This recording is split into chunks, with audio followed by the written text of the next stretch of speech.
Shin Chung sudah membakar restoran mereka. Akhirnya setelah mendengar kata kebakaran, Shin Chung baru teringat kalau malam tadi memang benar ia menerobos masuk ke restoran milik Yunju. Ternyata Shin Chung juga tidak sadar kalau ternyata ia sudah benar-benar membakar restoran Yunju. Shin Chung mengaku bahwa ia memang sudah memecahkan kaca dan masuk ke restoran mereka, tapi ia benar-benar tidak ingat kalau sampai membuat kebakaran. Hanwo akan membawa Shin Chung ke kantor polisi, namun ia malah berlutut dan memohon jangan sampai dibawa ke polisi. Shin Chung mengatakan ia akan memberikan semua uangnya. Namun entah mengapa tiba-tiba Yunju melembutkan hatinya dan hanya meminta Shin Chung memperbaiki saja restoran mereka. Hanwo pun sempat terdiam melihat kebijaksanaan dari seorang Yunju. Besoknya Hanwo, Yunju dan juga Jin Myu langsung melakukan perbaikan dan Shin Chung yang datang terlambat langsung akan dilaporkan ke polisi jika terus bersikap seenaknya seperti ini.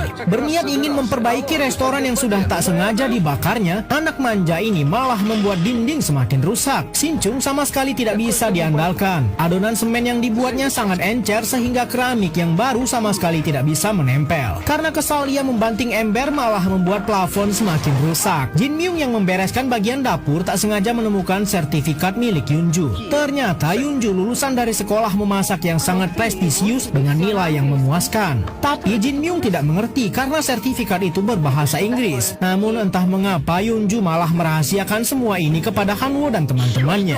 Jin Myung yang mendengar keributan langsung meninggalkan sertifikat itu dan langsung memarahi Shin Chung. Karena Shin Chung benar-benar tidak bisa diandalkan. Jin Myung malah mengolok-ngoloknya dan mengatakan pantas saja ayah Shin Chung tidak mau mewariskan restorannya kepada anak yang payah sepertinya. Shin Chung terlihat ingin memukul Jin Myung, namun bukannya memukul, ia malah menangis seperti anak kecil. Ternyata perkataan Jin Myung sudah melukai hatinya. Shin Chung mengatakan bahwa sebenarnya ia juga tidak ingin menjadi orang seperti ini. Ia juga tidak mau dilahirkan hanya untuk mewariskan restoran milik ayahnya. Setelah melihat Shin Chung menangis seperti itu, Hanwo tidak mau semakin menyudutkannya dan langsung mengajarkan Shin Chung cara mengolah semen dengan baik. Hanwo tidak mau membiarkan Shin Chung merasa semakin tidak berguna. Yunju dan Jin Myung melihat itu benar-benar tidak menyangka bahwa Hanwo bisa bersikap dewasa seperti ini. Saat Hanwo dan Shin Chung sedang memperbaiki restoran mereka, Yunju kembali menunjukkan bakatnya dalam memasak. Terlihat makanan yang sedang dipersiapkan oleh Yunju akan sangat lezat dan menarik. Sampai saat ini masih tidak ada yang tahu bahwa Yunju adalah lulusan sekolah memasak terbaik di dunia. Namun setelah masakan disajikan, Hanwo terlihat tidak menyukainya karena penampilannya yang sangat tradisional. Shin Chung dan Jin Myung menjelaskan bahwa ini adalah makanan tradisional dari desa mereka dan memang begitulah penampilan aslinya. Barulah saat Hanwo memasukkan makanan itu ke dalam mulutnya, ia baru merasakan kenikmatan yang diberikan oleh Yunju. Saat mereka sedang makan bersama, teman baru Hanwo datang dan menawarkan mereka bantuan.